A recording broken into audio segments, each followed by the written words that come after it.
नमस्कार, तुमचं देवाचीच किचन मध्ये स्वागत आहे। आज आपण बघणार आहोत साध्या भातापासून तवा पुलाव कसा करणार आहोत तो। चला तर मग रेसिपीला सुरुवात करूया। सर्वात प्रथम आपण इथे 5 ते 6 बेडगी मिरच्या घेतलेल्या आहेत। तुमच्याकडे बेडगी मिरच्या नसतील तर काश्मीरी लाल मिरची घेतली तरीही चालेल। ती आपल्याला कोमट पाण्यामध्ये जवळजवळ 15 मिनिटं भिजत ठेवायची आहेत।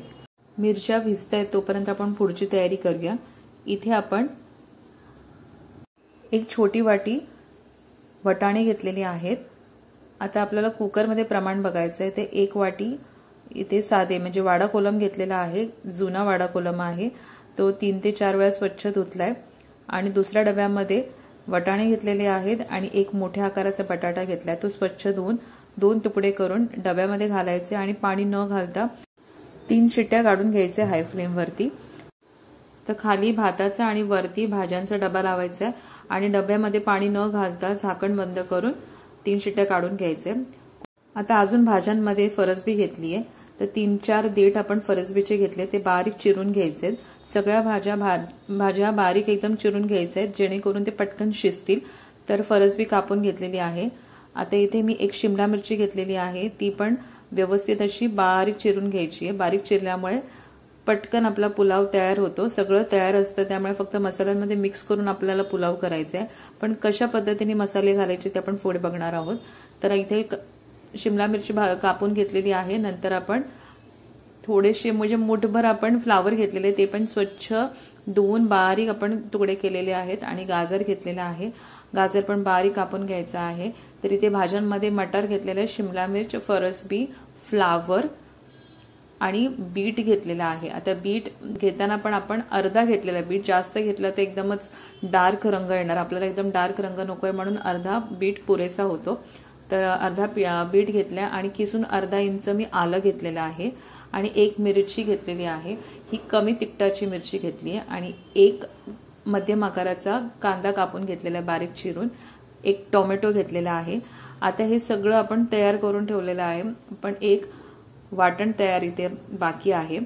तर ते वाटण कसं करायचं ते बघूया। इथे मी मिक्सरच्या भांड्यामध्ये आपण भिजत ठेवलेले ज्या मिरच्या होत्या त्या घालायच्या आहेत। आता इथे तुमच्या मिक्सरच्या भांड्याला धार चांगली असेल ना तर हे मिरच्या आहेत तर डायरेक्टली घाला किंवा त्या बिया काढून घाला, कारण काय होणार ते पूर्ण पेस्ट जेव्हा तयार होते ते बऱ्याच वेळा भांड्यांमध्ये व्यवस्थित ती पेस्ट बनत नाही, दाणे राहतात मिरच्यांचे। तर तसं होत असेल तर दाणे काढा आणि नंतर मिक्सरमध्ये लावा। मिक्सरमध्ये मिरच्यांबरोबर 7 ते 8 लसूण पाकळ्या पण घातलेल्या आहेत आणि भिजत घातलेलं पाणी आहे तेच ओतून आपण ह्याची फाईन पेस्ट केलेली आहे। तर मिक्सरची माझ्या धार चांगली आहे म्हणून मी अजिबात बिया काढल्या नाहीत, छान असा रंग आलेला आहे। ह्या मिरच्या तिखटाला कमी असतात म्हणून वापरलेल्या आहेत। तर हे सगळं आपण पूर्वतयारी करून ठेवलेली आहे। एकदा ही सगळी तयार झाली की आपल्याला वेळ लागत नाही, तर ही पटपट तयारी झाली आहे। चला आता आपण लगेच फोडणी करूया। इथे मी फ्राईंग पॅन घेतलेला आहे, त्यावरती तेल घेतलंय। भली हा तवा पुलाव असला तरी तव्यावरती ना परतताना भाज्या खाली पडतात, म्हणून सेफर साईड फ्राईंग पॅन घ्या।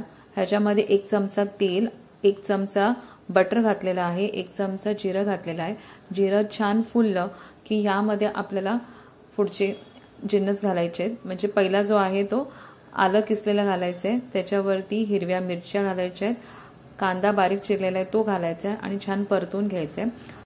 छान कांदा शिजला की ह्याच्यावरती सगळ्या भाज्या घालायच्या आहेत। तर आपण मटार आणि बटाटे सोडून बाकी सगळ्या कच्च्या भाज्या इथे घातलेल्या आहेत, बीट सकट।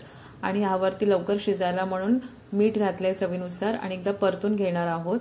छान परतून झाल्यानंतर झाकण बंद करायचं आहे आणि ह्याला 3 ते 4 मिनिटं छान शिजू द्यायचे वाफेवरती। पाण्याचा वापर अजिबात करायचा नाही आहे। तर आपण 3 ते 4 मिनिटांनंतर झाकण उघडून बघूया। झाकण उघडून बघितल्यानंतर बघा तर अर्धी शिजलेली आहेत, पूर्ण शिजवू नका सुरुवातीला, आपल्याला अजून मसाले पण घालायचे। तर छान असं एकदा परतून घेणार आहोत।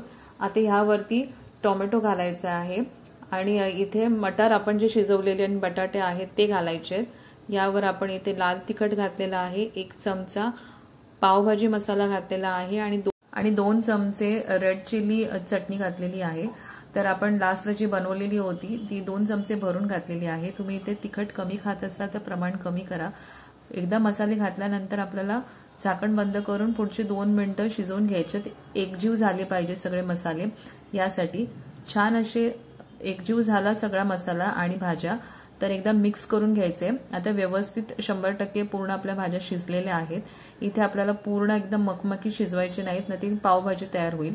तर एवढे आपल्याला दाणे दिसतील एवढे शिजवायचे आणि शेवटला आपल्याला तयार केलेला आपला भात आहे तो घालायचा आहे। किती प्रमाण जास्त ठेवू नका भाताचं, एकदम जास्त झाला तर कोरडा लागेल तो भात, त्यामुळे थोडं भाजीच्या कंपॅरिझन मध्ये भात थोडा कमी घ्या आणि छान भरपूर कोथिंबीर घाला आणि व्यवस्थित मिक्स करा।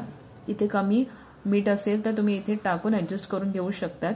फार वेळ लागत नाही, पूर्व तयारीलाच थोडी वेळ लागते। तर सकाळच्या घाईमध्ये बनवत असाल तर मी सजेस्ट करीन रात्रीच तुम्ही तयारी करून ठेवा, जेणेकरून सकाळी सोपं पडेल ही रेसिपी करायला।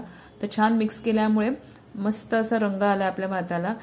काही गरज नाही ते बासमती तांदळाची, साधा भाताचा पण तवा पुलाव खूप छान बनतो। या पद्धतीने बनवा आणि मला सांगा किती टेम्पटिंग वाटतोय। तिखट एकदम स्पायसी मस्त झालेला होता। तर तुम्ही बनवा आणि मला सांगा तुमची रेसिपी कशी झाली असेल ती, आणि मला आवडेल कमेंट बॉक्समध्ये तुमची प्रतिक्रिया ऐकायला। तर नक्कीच मला सांगा। आपण भेटूया पुढच्या एपिसोडमध्ये, तोपर्यंत बाय बाय।